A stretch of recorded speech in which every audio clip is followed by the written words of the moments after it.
नमस्कार, जय जोहार। IND24 के बिग टॉक शो में इस बार हमारे साथ चर्चा के लिए मौजूद हैं बहुत ही खास मेहमान। इस बार हमारे साथ चर्चा के लिए जुड़ रही हैं छत्तीसगढ़ राज्य महिला आयोग की अध्यक्ष डॉक्टर ममता साहू। ममता साहू जी, बहुत बहुत स्वागत है आपका हमारे इस शो में। अच्छा, सबसे पहले तो मैं आपसे यही सवाल लूंगी कि पॉलिटिक्स में एंट्री का किस तरीके से सब कुछ जमा आपका, ये पॉलिटिक्स में ये इंटरेस्ट आया कहाँ से आपको? पॉलिटिक्स में इंटरेस्ट घर में मैंने अपने पिताजी को देख के आया, क्योंकि मैं जब छोटी थी तब से मैंने अपने पिताजी को संघर्ष करते और पॉलिटिक्स में, जैसे कि मैं 3.5 साल की थी तभी मेरे पिताजी को इमरजेंसी लगा था। इंदिरा गांधी जी ने 1975 में जो इमरजेंसी लगाया उसमें 19 माह जेल में रहे। तो उस समय छोटी थी, मेरे को समझ में तो आता नहीं था कि क्यों जेल में है। रोती थी कि क्यों जेल में। जब जेल से बाहर आए 19 माह बाद, तब थोड़े से हम बड़े हो गए थे। और उसके बाद लगातार मैं पिताजी के साथ दौरा करती रही। बड़े बड़े हमारे बीजेपी के नेतृत्व घर आए, जिसमें माननीय कुशाभाऊ ठाकरे जी भी हमारे यहाँ 19 दिन रहे और साइकिल से दौरा किए मेरे पिताजी के साथ।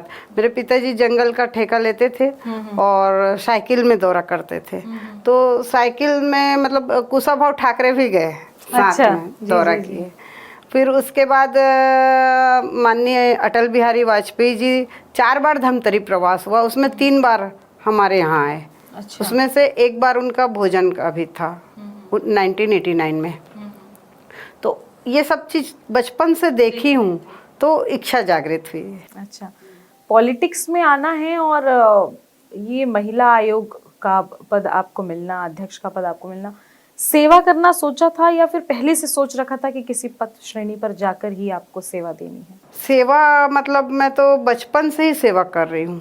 उस समय भी पिताजी के साथ ग्रामीण अंचलों में जाती थी, वहाँ किसानों का दुख दर्द देखा, लोगों का दुख दर्द देखा। और उसी समय मतलब सेवा ऐसा लगा कि अलग से कोई काम नहीं है, ये मेरा काम ही है, ऐसे मन में था। और वही चीज़ कि ये अलग से कोई चीज़ है, टॉपिक है, ऐसा नहीं, बस ये मेरा काम है। और इसलिए मैं कंटिन्यू सेवा कार्य में लगी रही। और शुरू से समाज में भी दायित्व मेरे को महिलाओं का ही मिला था। मैं महिला प्रकोष्ठ की राष्ट्रीय अध्यक्ष पूरे 12 वर्ष रही साहू समाज में। तो उसमें भी मैंने 22 प्रांतों का दौरा किया, वहाँ महिलाओं की समस्या सुनी और काफ़ी महिलाओं से, संगठन से, लोगों का, सभी महिलाओं, जैसे कि मितानिन है, मितानिन लोग की समस्या है, रसोईया कल्याण संघ की महिलाएं हैं, उनकी भी समस्या सुनी। उनको 1000 रुपये उस समय जब डॉक्टर रमन सिंह की सरकार थी मिल रहा था उनको मध्याह्न भोजन में, तो उनसे मिल के उनको 1500 कराया सभी महिलाओं का। इसमें 1.25 लाख महिलाएं हैं। तो ऐसा कंटिन्यूअस में चल रहा है जी। राज्य महिला आयोग के अध्यक्ष का पद आपको मिलना किस तरीके का अनुभव था? अनुभव तो अच्छा है, लेकिन मेरे को लगता है कि मेरी पढ़ाई की वजह से ये चीज़ दिया गया है, क्योंकि मेरा LLM भी है और लॉ से PhD भी हूँ। तो इस कारण भी मुझे, क्योंकि इसमें कानून, चूँकि ये क्वासी जुडिशियल है, हाँ। तो इसलिए इसमें लॉ और कानून के जानकार लोग को बिठाया जाता है और उसी हिसाब से मेरी भी नियुक्ति है। कुल मिला के अगर मैं बात करूं तो अब क्योंकि आप अपनी अध्यक्षीय पद को शुरू कर चुकी हैं निभाना, तो क्या लग रहा है, कैसा लग रहा है? क्या पुराना जो कार्य था वो पूरी तरीके से कंप्लीट है कि बहुत कुछ सुधार अभी बाकी है? बहुत कुछ करना है, क्योंकि मैं ये मानती हूँ कि सब लोग का नज़रिया अलग होता है, कार्य करने की शैली अलग होती है। और वही लिमिट संसाधनों में आपको काम करना होता है। अंतर यही होता है कि आपकी वर्क शैली ही हम लोग को दूसरे से डिफरेंट बनाती है। तो मुझे कुछ अच्छा करके दिखाना है। और मैं पहले भी महिला आयोग में सदस्य थी, तो बहुत सारे प्रकरण, करीब 1800-2000 प्रकरण मैंने निपटाना तो नहीं बोले, मतलब उसका समस्या का समाधान, निपटाना अलग है, नस्तीबद्ध करना अलग है, समस्या का समाधान अलग है। मैंने समाधान किया लोगों का। क्या महिला आयोग के पास पर्याप्त अधिकार है या फिर वो केवल शिकायतें सुनने तक सीमित रहती हैं? महिला आयोग अपने आप में सशक्त है, पर्याप्त है। अधिकार हमें पर्याप्त है। अनुशंसा का हमारा अधिकार है। हमारी अनुशंसा हम विधानसभा पटल पर रखी जाती है, जिसमें महिलाओं की नीति, नियम, अधिकार, सुरक्षा, सशक्तिकरण जैसे विषय पर, महत्वपूर्ण विषय, आज देश की आधी आबादी महिलाओं का नेतृत्व है। छत्तीसगढ़ में 50% से कुछ ज़्यादा ही हैं हम महिलाएं। तो उसके दृष्टिकोण से जो हम अनुशंसा रखेंगे उसको फॉलो अप करना ही पड़ता है सरकार को। और आपको बता दूं कि महिला आयोग की संस्तुति पर ही कई एक्ट बने। छत्तीसगढ़ राज्य में बहुत सारे एक्ट महिला राज्य की अनुशंसा पर बने, जैसे कि हम टोनी प्रताड़ना अधिनियम को ले लें 2005, ये महिला आयोग की अनुशंसा पर ही बनी। कारण क्योंकि सरगुजा जैसे क्षेत्र है, आदिवासी बाहुल्य क्षेत्र है, वहाँ टोनी करके बहुत प्रताड़ित किया जाता है महिलाओं को। घरेलू हिंसा अधिनियम ये भी जो है बना, ये अनुशंसा पर ही बना कि एक सिविल प्लेटफॉर्म है जो महिलाओं को मिलना चाहिए। जहाँ अपन देखते हैं दहेज प्रताड़ना में घर परिवार टूटता है, जी जी, पुलिस के पास जाना पड़ता है, तो घर परिवार भी बचा रहे और महिलाओं की समस्या का समाधान हो जाए। इसके लिए घरेलू हिंसा अधिनियम जो बनाया गया राज्य सरकार, उस समय डॉक्टर रमन सिंह जी की सरकार थी, ये सारी एक्ट है जो बनाया गया। महिला आयोग अपने आप में पावरफुल है। पुलिस से असंतुष्ट जो महिलाएं हैं, जो पुलिस के पास जाती है लेकिन फिर भी असंतुष्ट होकर वापस आती है, उनको न्याय दिलाने के लिए कितनी जल्दी महिला आयोग न्याय दिला पाता है? तुरंत हम लोग यही काम है कि जब महिलाएं आती है, मतलब 40% केस तो ऐसा है कि महिलाएं ये बोलती कि हम लोग जाते हैं थाना और हम लोग का FIR दर्ज नहीं होता, भगा देते हैं, कई फैना दे देते हैं। तो बहुत सारी चीज़ देखो, पुलिस की भी बहुत सारी चीज़ ऐसी है कि वो फैना धारा 155 देना पड़ता है, पारिवारिक मामले हैं करके, परंतु कुछ वास्तविक मामले रहते हैं जिसमें मानसिक टॉर्चर बहुत ज़्यादा रहती है। और पुलिस जब FIR नहीं करती तो महिला आयोग को आगे बढ़ के पुलिस SP को निर्देश देना ही पड़ता है कि संबंधित प्रकरण में FIR दर्ज करें। अगर मैं बात करूं तो प्रभावशाली लोगों से जुड़े मामलों पर क्या महिला आयोग पर किसी भी तरीके का दबाव होता है, और अगर दबाव होता है तो क्या उस दबाव को उन्हें स्वीकृत करना पड़ता है या उसके परे जाकर अपना कार्य कर सकती हैं?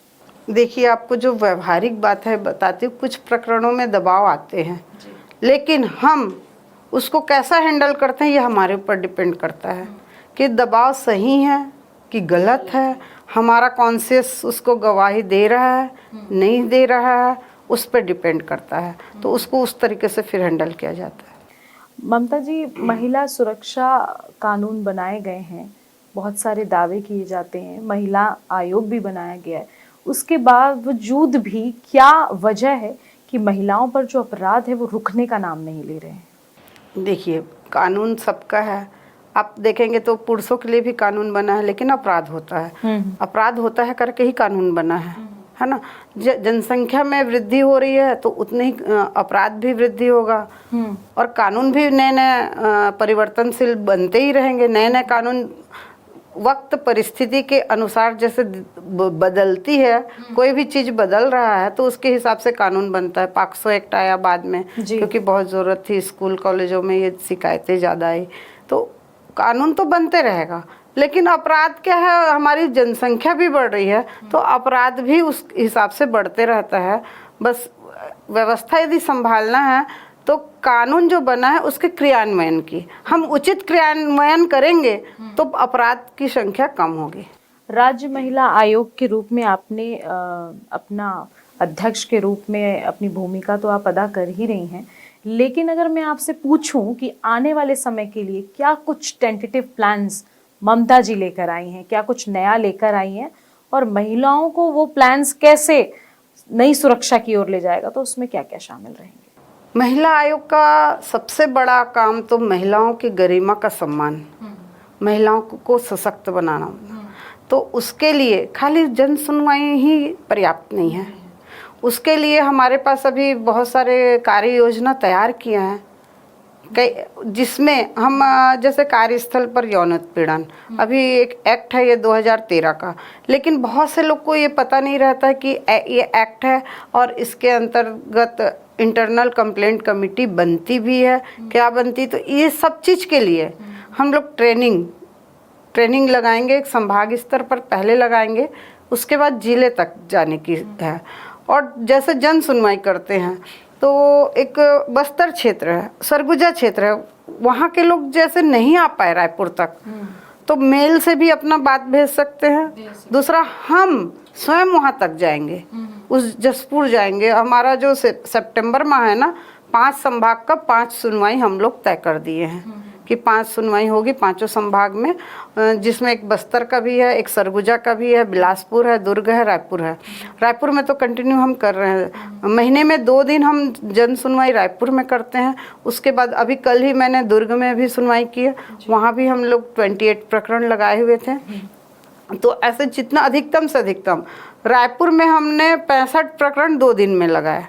तो जितना जल्दी हो सके वो सॉर्ट आउट उसको, और सॉर्ट आउट मतलब समस्या का समाधान, हाँ, समाधान मिल सके, ये कोशिश रहती है। क्या ग्रामीण और नक्सली महिलाओं तक महिला आयोग की पहुंच अभी भी कमजोर है, क्या लगता है आपको? नहीं, हम लोग अभी बस्तर में रखे हैं जन सुनवाई का, वहाँ तक पहुँचेंगे। और हमारे सदस्य लोग को भी संभाग वाइज उन्हें दे दिया गया है कार्य विवरण, और वहाँ तक जाके करती हैं काम उन लोग भी।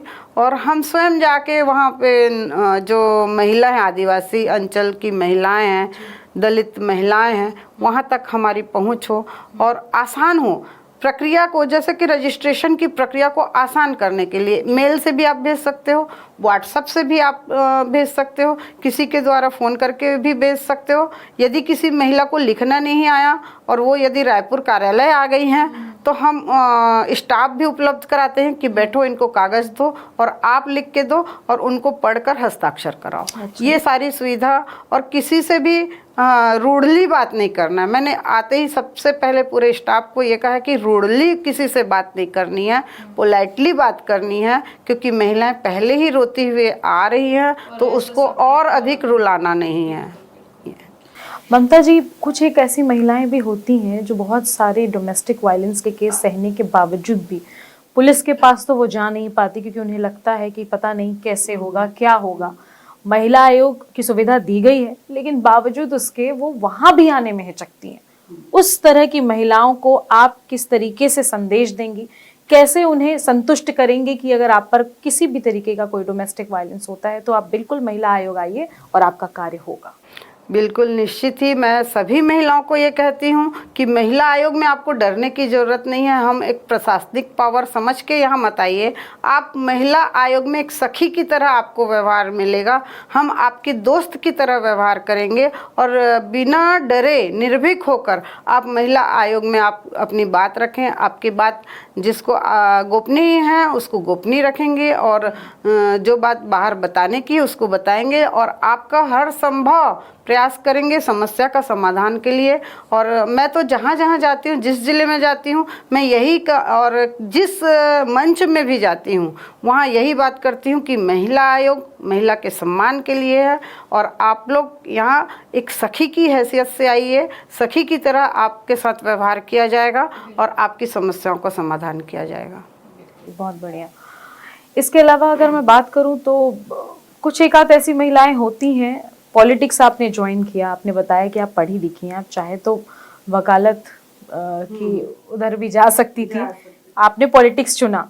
कुछ ऐसी महिलाएं होती हैं आज तक जो पॉलिटिक्स में आना चाहती हैं पर हिचकती हैं कि शायद लेग पुलिंग ना हो जाए और बहुत सारी चीज़ें जो महिला हमेशा फेस करती हैं। ऐसी महिलाओं को क्या कहना चाहेंगी? महिलाओं से मैं यही कहना चाहूँगी कि हर जगह महिलाएं थोड़ा सा संकोच करती, कहीं भी जाने के लिए। यदि एक हाउसवाइफ है तो बाहर कहीं भी निकले, चाहे शैक्षणिक में निकले, समाज में निकले या राजनीति में निकले, तो समाज सबसे अच्छा एक जगह है जहाँ महिलाओं को सीखने का मौका मिलता है। अपने अपने समाज में जुड़ी रहें, वहाँ से क्या है, वहाँ सब कार्यक्रम जब अटेंड करती हैं, बैठक अटेंड करती हैं, तो वो प्रशिक्षित हो जाती है बाहर आने के लिए और उसके बाद वो राजनीति में जुड़े, तरीके से कॉन्फिडेंस उनका लेवल हाई होगा। और जब तक कॉन्फिडेंस नहीं रहेगा तो कोई भी महिला आगे नहीं आ पाती। तो कॉन्फिडेंस के लिए ही उनको समाज का एक प्लेटफॉर्म मिलता है जिसमें कि महिलाएं जुड़ती हैं, बोलना सीखती है, लोगों का सामना करना सीखती हैं। तो उसके बाद वो राजनीति में, चूँकि राजनीति की डगर काफ़ी संघर्षशील होता है, मैंने भी यहाँ बहुत संघर्ष देखा है। तो महिलाओं से यही नहीं, कई लोग क्या है थक हार के बैठ जाते, पेशेंस नहीं रखते। तो पेशेंस आजकल लोगों को क्या लगता है कि जल्दी हमको मिल जाए, बहुत जल्दी। 6 महीने आए हैं और नहीं मिला तो फिर चिल्लाने लगते कि नहीं हमने इतना काम किया। अरे भाई हम तो यहाँ 40 साल हो गए बीजेपी पार्टी से काम करते हुए। तो आप लोग को एक पेशेंस की सबसे ज़रूरत है। किरणमयी नायक के पद को लेकर उठाए गए कानूनी सवाल, इनको लेकर के एक लाइन में क्या जवाब देंगे? ऐसा कोई भी नोटिस हाई कोर्ट का, जैसा कि प्रेस वालों से मुझे जानकारी मिलती रहती है कि किरणमयी ने ये कहा वो कहा, मेरे को अभी तक कुछ नहीं कही। मेरी बड़ी बहन समान है वो, मेरे को अभी तक कुछ भी नहीं बोला है, ना कोई नोटिस आया है मेरे पास। कभी भी महिलाओं को किसी भी कार्य क्षेत्र में, केवल मैं राजनीति की बात नहीं कर रही क्योंकि आप राजनीति में हैं तो उस चीज को बहुत अच्छे से समझ पाई होंगी, क्या महिलाओं को हर कार्य में अपने आप को थोड़ा सा ज्यादा पुरुषों की अपेक्षा एक्स्ट्रा प्रूव करने की आवश्यकता पड़ती है? बिल्कुल, इस बात से मैं पूरी तरह सहमत हूँ, क्योंकि मैं भी महिला हूँ और महिलाओं को साबित करना पड़ता है। सीता माता को भी साबित करना पड़ा अपनी पवित्रता। हम कहते हैं कि पुरुष प्रधान समाज अब नहीं है, इक्वालिटी है हर जगह। इक्वालिटी महसूस कर पाती हैं आप? हर जगह तो इक्वलिटी नहीं है, कुछ जगह है, बहुत कुछ जगह है, परंतु पूरी तरह इक्वलिटी नहीं है। जेंडर इसमें भी हम लोग काम कर रहे हैं। बिल्कुल, बहुत ज्यादा भेदभाव है, उसको भी हटाना है। पढ़े लिखे होने के बावजूद देखो, जैसे कि मैं आपको बता रही हूँ, जो विच टॉर्चर एक्ट बना, जिसको हम टोन्ही प्रताड़ना अधिनियम कहते हैं, भाई टोन्हा प्रताड़ना क्यों नहीं बना? हाँ, बिल्कुल। जेंट्स लोग को टोन्हा नहीं बोलते, महिलाओं को टोन्ही बोलते हैं। तो बहुत सारी जगह है जिसमें सही में महिलाओं को साबित करना, राजनीति में भी महिलाओं को साबित करना पड़ता है कि मैं इस योग्य हूँ, तब फिर आपको वो पद दिया जाता है। और समाज में भी योग्यता दिखानी पड़ती है, तब कहीं आपको जिम्मेदारी मिलती है। इसके अलावा अगर मैं बात करूं तो हर किसी व्यक्ति का, हर किसी पॉलिटिशियन का, अगर कोई डॉक्टर है तो उसका, हर किसी एक व्यक्ति का एक आइडल होता है। मैं जानना चाहूंगी कि नई राज्य महिला आयोग की जो अध्यक्ष है ममता साहू जी, उनका आइडल कौन है? किसे अपना प्रेरणा मानती हैं वो? हमारी प्रेरणा के लिए तो हमारे बड़े लीडर्स हैं, सारे संगठन के लोग हैं, और हम लोग डॉक्टर रमन सिंह से शुरू से जुड़े हैं, तो वो भी हमारे प्रेरणा स्रोत हैं। और अटल जी से मैं काफ़ी प्रभावित हूँ। अच्छा। उनका जो बोलने की शैली, और मैं बचपन से उनको सुनते आई हूँ, तो मुझे बहुत ही अच्छा, और मेरे मन से सम्मान उनके लिए बहुत ही निकलता है। माननीय मोदी जी की कार्यशैली मुझे प्रभावित करती है कि कैसे मोदी जी ने पूरे मतलब इंडिया में, न केवल हमारा दुनिया में नाम रोशन किया। तो ये सब चीज़ें हैं जो मुझे प्रभावित करती है। अगर ममता साहू जी पॉलिटिक्स में नहीं होती, राजनीति में नहीं होती, तो किस क्षेत्र में होती? जुडिशियरी के क्षेत्र में होती। अच्छा। है निश्चित, क्योंकि मैंने पढ़ाया भी है, मेरे पढ़ाई स्टूडेंट अभी डिस्ट्रिक्ट जज भी है। ओके, तो आपका एक तरह से बोला जाए तो अगर इधर झुकाव था तो उधर भी थोड़ा झुकाव था। वो मैं PSC लॉ से पास आउट हूँ। लेकिन ये अच्छी बात है ना, जो आप चाह रहे थे वही जी उसी जी क्षेत्र जी में आपको उसी काम क्षेत्र करने का में मेरे को वो भी सेवा भाव से। जी जी जी। और मैं बहुत अच्छे से, मतलब मैं चाहती हूँ कि लोगों को न्याय मिले। महिलाएं बहुत ज़्यादा प्रताड़ित है, इधर उधर भटकती हैं, उनको भटकना ना मिले। और मैं निश्चित ही आपको बता रही हूँ कि महिलाओं के साथ या कोई भी चीज़ में अन्याय नहीं होने बर्दाश्त होगा मेरे साथ। मतलब कहीं फर्जी प्रकरण भी करती हैं तो वो हम समझ में आ जाता है। तो इसमें पुरुष भी, ऐसा नहीं कि हम हर समय पुरुषों को के खिलाफ जा रहे हैं। जहाँ लगता है कि ये फर्जी प्रकरण है तो वहाँ उनको उस हिसाब से न्याय दिलाया जाता है। आजकल एक चीज देखी जा रही है कि सोशल मीडिया में ट्रोलिंग काफी बढ़ गई है और कहीं ना कहीं सरकार की भी खूब ट्रोलिंग की जा रही है। इस बारे में क्या कहना चाहिए? इस बारे में आपको मेरा पूर्व पत्र प्रेस के माध्यम से आपको पता भी चला होगा कि मैंने एसपी रायपुर, एसपी बलौदाबाजार, उनको AI से संबंधित अश्लील जो टिप्पणियां फेसबुक में जो किए थे उसके लिए एक लेटर लिखा था। और जिसकी वजह से दूसरे दिन सोशल मीडिया में जितने अश्लील टिप्पणी सब हटाए जा रहे थे। तो एआई जो है साइबर क्राइम में आता है और इससे बचना है। युवतियां बहुत जल्दी इसके प्रभाव में आती हैं, किसी से भी संबंध बना लेती हैं और ये भी होता है कि उनसे संबंध भी बना लेती हैं और पैसे भी लुटा देती हैं। तो उनसे युवतियों से यही कहना चाहूँगी कि बिना किसी जानकारी के जब तक आप उससे सामने से न मिले हों, आप अपना ओटीपी ना दें किसी को। ऐसा कोई लिंक आता है, अनजान लिंक आता है, उसे ओपन ना करें। बस आधे से ज़्यादा समय लोगों का मोबाइल में बीतता है, व्हाट्सएप में बीतता है, फेसबुक में, तो उसमें अनजान लिंक और ये सब टच कर देती है, जिसके कारण भी हमको बहुत परेशानी होती है। ओटीपी भी आप ना दें। कई लोग मांगने के तरीके अलग है कि आपका डिलीवरी करना है तो ओटीपी दो, ये दो, तो वो सब चीज़ को देख के, समझ के और बहुत अच्छे तरीके से जान के ये चीज़ करें। एआई जो है उसे बनाया गया था कि हमारी जो सुविधाएं हैं वो और आसान हो सके जी, अच्छी हो सके, लेकिन उसका कुल मिला के अगर मैं बात करूं तो अगर हमें 30% उसका उपयोग हो रहा है तो बाकी पूरा % दुरुपयोग हो रहा है। तो एआई को लेकर के आप क्या टिप्पणी करेंगी कि किस तरीके से उसे इस्तेमाल करें आज के युवाओं? इस्तेमाल के लिए तो मैंने आपको अभी बताया कि मतलब ओटीपी ना दे। हाँ। और जो जैसे कि अच्छे के लिए बना है, एआई से हमको बहुत सारी चीज़ें मिलती, जानकारी मिलती। कोई भी चीज़ हम किसी चीज़ के चैट जीपीटी, तो हाँ। हम लोग कोई भी चीज़ के लिए जानकारी, महिला आयोग के अधिकारों के बारे में जानकारी, तो तुरंत उसमें से 1 मिनट लगाए बिना हमको सारी चीज़ मिल जाती है। तो हर सिक्के के 2 पहलू होते हैं, तो उसी तरह अच्छाई के साथ साथ बुराई भी चलती है, पर कहीं अच्छाई ज़्यादा है। अब हमको जैसे किसी कार से, टैक्सी से जा रहे हैं, एक्सीडेंट होने की संभावना है, तो क्या हम कार से जाना बंद कर दें क्या? सब पॉसिबल नहीं है। तो हर अच्छाई है तो साथ साथ बुराइयाँ भी चलती है, पर अच्छाई चीज़ ज़्यादा होती है।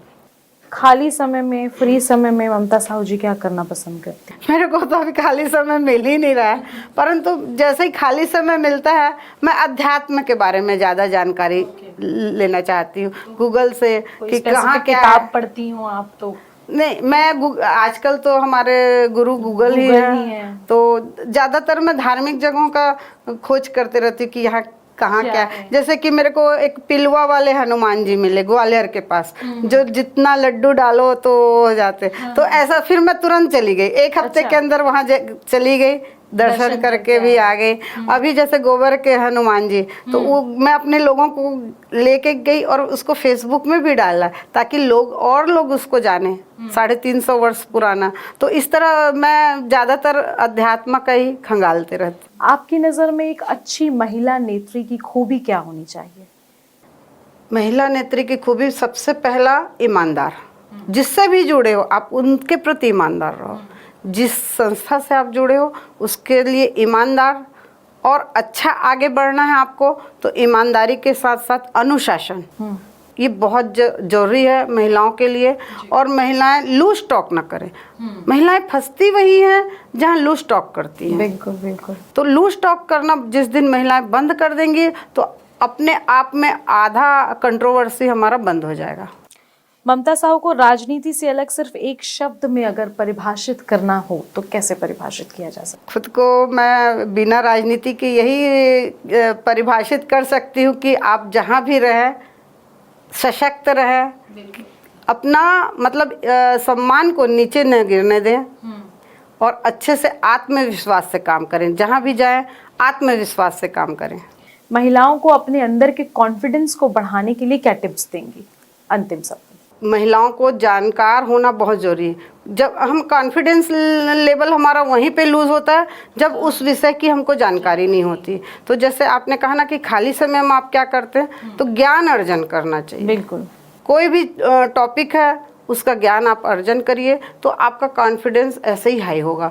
आप देखेंगे वकीलों का कॉन्फिडेंस हाई क्यों रहता है, चाहे वो गलत भी रहे, लेकिन वो इसलिए जानकार है, उनको कानून की जानकारी है, इसलिए बहुत अच्छे से वो अपनी बात रखते हैं। तो महिलाओं से यही कहूँगी कि आप पढ़ना सीखें, न्यूज़ से अपडेट रहें और कॉन्फिडेंस लेवल हाई रखें। तो ये थी हमारे साथ छत्तीसगढ़ राज्य महिला आयोग की अध्यक्ष डॉक्टर ममता साहू, जिनका साफ तौर पर कहना है कि नए नए एक तरीके के रेवोल्यूशन जो है वो जनरेट करेंगी वो आने वाले समय में। अभी जो इनका पद है वो काफ़ी नया है, चीज़ों को समझने की कोशिश कर रही हैं, डेप्थ तक जाने की कोशिश कर रही हैं कि आगे किस तरीके से इस आयोग को चलाना है। कुल मिलाकर उन्होंने महिलाओं के लिए बहुत ही खूबसूरत सा संदेश दिया है कि जो महिलाएं हैं वो डरे नहीं, घबराए नहीं, हमारे पास आए, यानी कि राज्य महिला आयोग के पास आकर अपनी शिकायत दर्ज कराएं। अगर उनकी किसी तरीके की कोई बात गोपनीय है तो निश्चित ही इसे उस तरीके से गोपनीय रखा जाएगा और बात को गोपनीय रख के ही उनकी परेशानी का समाधान जो है वो ममता साहू जी करने का भरपूर प्रयास करेगी।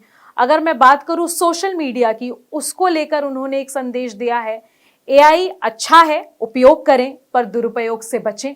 किसी भी तरीके का ओटीपी या किसी भी तरीके की लिंक अगर महिलाओं को, युवतियों को, लड़कियों को शेयर किया जाता है तो उसे खोलने से पहले, शेयर करने से पहले अपने आसपास के लोगों से पूछें, अगर स्वयं समझ ना आए तो। इसके अलावा बहुत सारी इनकी प्लानिंग है, नए नए रेवोल्यूशन है, जैसा कि मैंने आपको बताया।